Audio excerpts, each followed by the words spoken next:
Hello, I'm Abbate. I played Sebastian in the film. Oh, what film was that? It was The Short Trip. That's good. Directed by Michael Entwistle and sound by Jacob Bowen. So how did you first hear about this film? Through Star Now. There's a casting website that I'm on. Heard it through that, auditioned, and then here we are. What made you decide to apply for the role of Sebastian? Or was it Sebastian you originally applied for? I actually auditioned for Sebastian and the character of Marv as well.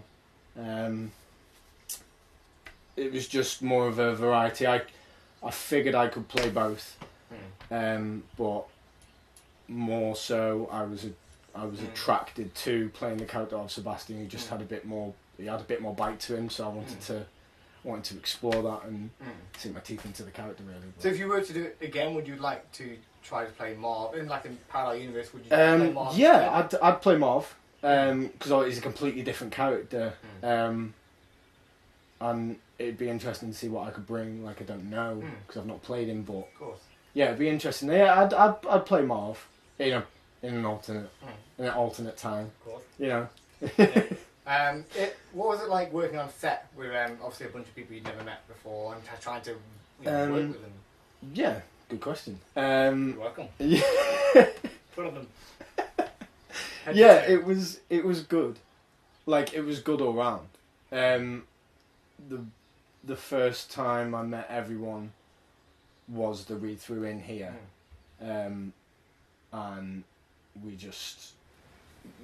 It was kind of you try and get to know people as quick as you can, basically, and everyone just kind of they were there to do the job. They cracked on, and everyone was just it felt comfortable. Is basically what I'm trying to say. That's good. It was nice atmosphere all the time. So yeah, it was good. It was good. It was comfortable. Everyone got on. Yeah, thank you. And have you ever worked with such a small crew before? I don't think I have. No. Don't think I have. I possibly have, but I don't think What was I that have. like? You know, you didn't have your M&M's available all the time. You had to eat green ones at the end. I know. I didn't have the privileges. I'm obviously used to. Of course. No, it was fine. This is a professional set. Well, that's the director, everybody. You know. Shout Out to Michael on the other end of the camera. Yeah, there he is. When you work with massive crews, that didn't sound right. But yeah, when you work with such a large crew, you have to try and remember everybody's name, and it's sometimes a bit overwhelming that there's so many people saying, Lee, can you do this? Or Lee, I've got this, blah blah blah, and there's so much you've got to pick up. But with a smaller crew, you get a lot more comfortable and you get to know everyone like really well, like even more than you would with obviously a bigger crew. So I got to know the cast and crew pretty well, and it was comfortable. That was the best thing about it. It was so comfortable, even though we were filming out in like the dark and the rain sometimes and the snow. We had all sorts of weather, but it was still comfortable and we had a great laugh. So yeah, getting to know everyone was great. As you just mentioned that, what was it like?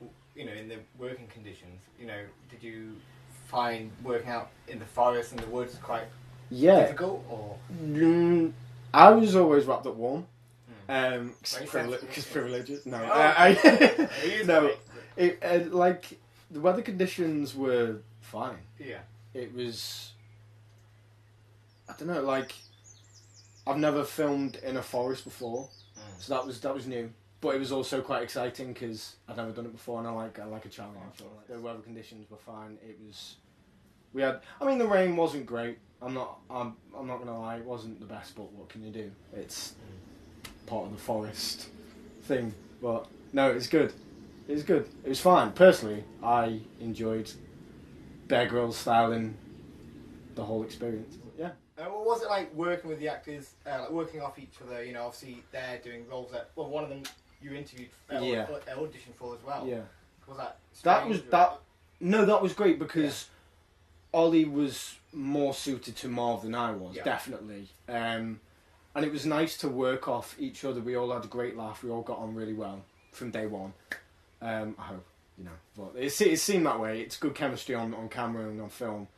It was great to just bounce ideas off everyone, including the crew as well. It wasn't just cast and crew; it was an entire ensemble. Nobody was, I'm just cast, I'm just crew. Everyone was involved with pretty much everything, apart from the writing, of course, and but apart from that, everyone was involved, and that's what made it more special than like a huge crew and stuff you'd see on telly. It's more special because of how close we all were and how well we got on with everyone. So, but yeah, I really enjoyed working with the cast, and yeah, it was really nice.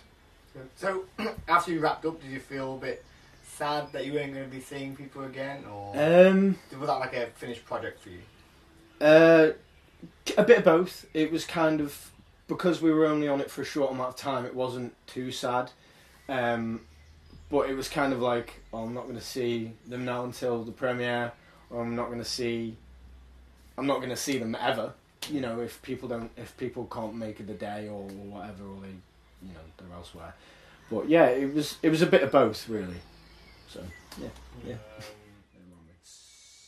So what made you want to do a project like this that's zero budget at all, and you have paid work on the side? Yeah. But what made you think, oh, I want to get involved with this? When you saw it on Star Now, what made you want to jump into it? I've never done anything like this before. Never filmed in the forest. Never done not a proper comedy. I've never done kind of that thriller horror-esque mixture that the film is. It was just something new, a new challenge. I like seeing how far I can go with my acting ability, my range. So yeah, it was a challenge, but it was a good challenge because I'd never done anything like it before. Do you think, with this sort of film, because of how close everybody got, you allowed a lot more freedom to, say, if you're working a different sort of job, which isn't film or acting, would you be able to have that sort of freedom to just laugh with the crew, and then as soon as everything kicks off, just snap back into action? Do you think you'd be able to do that? Yeah, I think I would. I try and balance the professionalism with the fun, and you're gonna have fun on these things. It's just bound to happen, but you're gonna have to be professional.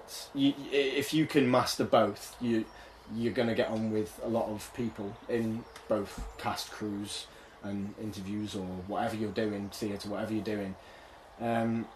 So yeah, that's my answer. That's good.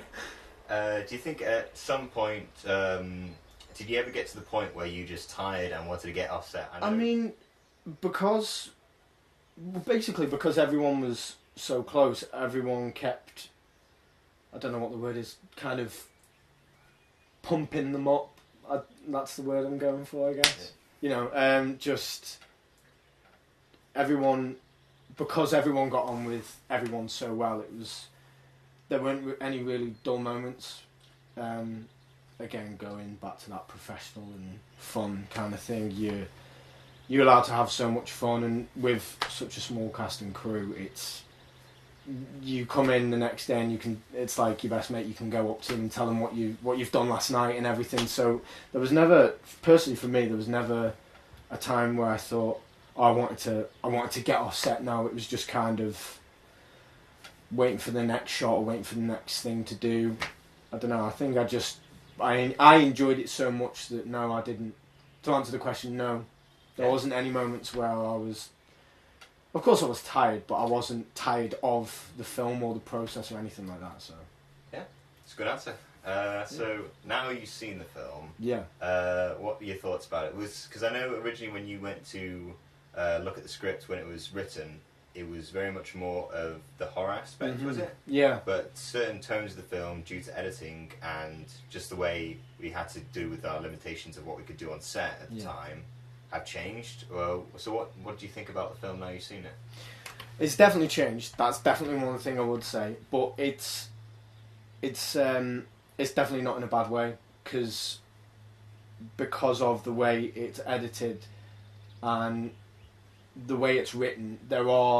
You could make two completely different films. You could make complete horror, you could make comedy, or you could have bits of both.